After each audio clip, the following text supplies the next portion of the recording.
There are a few things, Kelsey, that Alan Wake 2 does better than any other horror game. Yeah. I mean, I can't play Alan Wake 2 because I'm a massive... I can't even get through the first one because I'm so terrified of my own shadow. But you're like the site's resident horror aficionado, and as far as you're concerned, Alan Wake 2 is the best survival horror game of the generation, you called it? Yeah, I'd even go as far as to say that it's probably one of the best games of all time. Genuinely. That's really high praise. I went from feeling quite like worn out of playing new games because I was experiencing the same things over and over again, to playing something like Alan Wake 2, which was just so refreshing. And also everything that I've personally wanted from a horror game for years now. It's just brilliant. 5 things that it does better than any other horror game. I could probably reel off more than 5.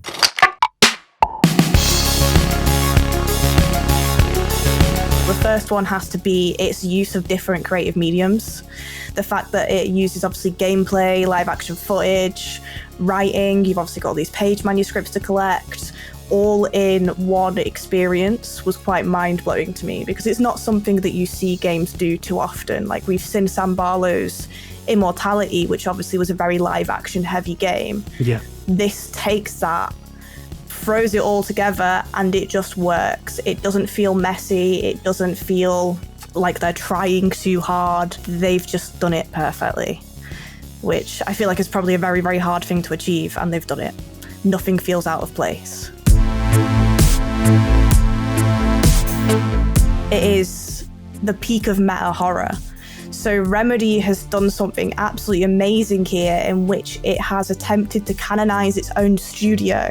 We obviously have Sam Lake, who is the game's writer. As a character within the game, he's playing Alex Casey, which, considering obviously the story of the game is Alan Wake's writing a story that comes to life, brings it all to the surface a bit more, makes it all feel a bit more real. And then on top of that, they've made this whole in-game universe now. In Control, we met the FBC. And towards the end of Alan Wake, you meet the FBC again, which goes to show that everything Remedy has created is very much intertwined, especially if you remember the fact that Sam Lake was also the face of Max Payne. He has a very distinct face anyway. You see him in real life and you're like, oh my god, that's like that. He is just from a video game. Like anyone who does that much eyebrow acting in real life. Yeah. That means so much to me.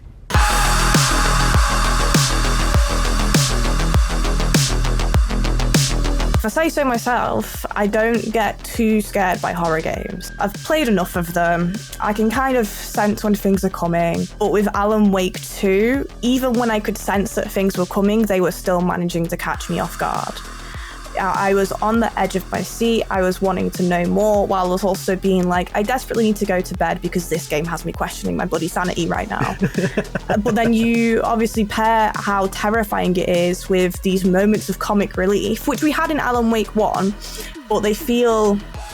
In some instances, they feel more subtle now. In some instances, they're a lot more blatant. For example, the We Sing portion of the game. It's a scene that will completely catch players off guard. And again, much like the mixture of creative mediums, it doesn't feel out of place.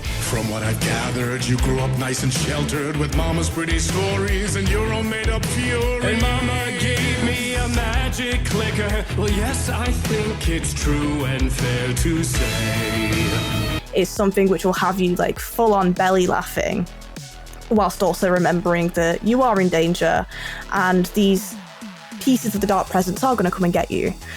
And I just think the fact that it can add these moments, like these really hilarious moments that are just so bizarre. How does a game do that? How does a game be so scary that you're there like, okay, I need to put this down, whilst also making you laugh out loud and not remove from that immersive, terrifying atmosphere that you're also facing constantly?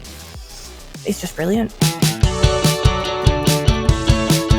The fact that the game has such a good sense of humor might be related to where the developers come from, right? Yeah, so Remedy are a Finnish developer, and throughout the game, you can tell that the developer's Finnish because there's lots of Finnish mythology in there. I would say that there's probably more Norse mythology than there is Finnish.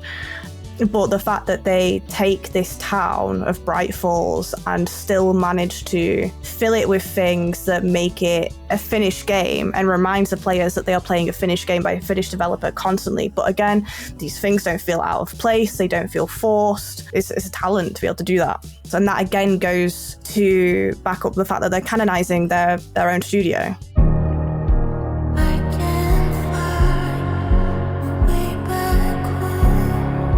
So obviously Alan Wake 2 is up there as one of like the best survival horror games of all time, but I would also argue that it has one of the best soundtracks of all time as well. It's obviously you've got this audio design here that is like determined to make you feel on edge, which is brilliant.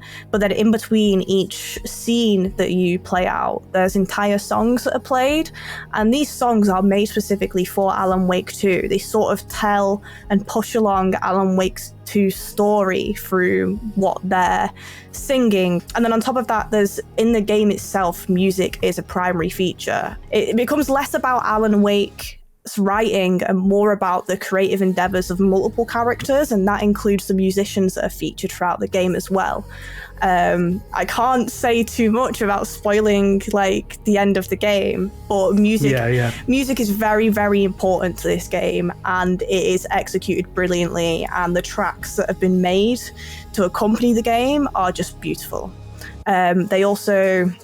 There's a band within the game that are actually a Finnish band, again, relating back to how Remedy are making sure to, put themselves within the game. This band, Poets of the Fall, are brilliant, absolutely brilliant as characters. Oh, so are they a real band outside of the game? Yes, as characters and as musicians, absolutely brilliant. There's one particular song called I Will Follow You Into the Dark, which is played towards the beginning of the game and was the only song that was available before the game's release. That I kid you not, when I was done playing that game and I was getting a bath after work and just chilling, I had that song on repeat. Because it was just so good, and obviously it helped that I was obsessed with the game and kind of couldn't get enough of it.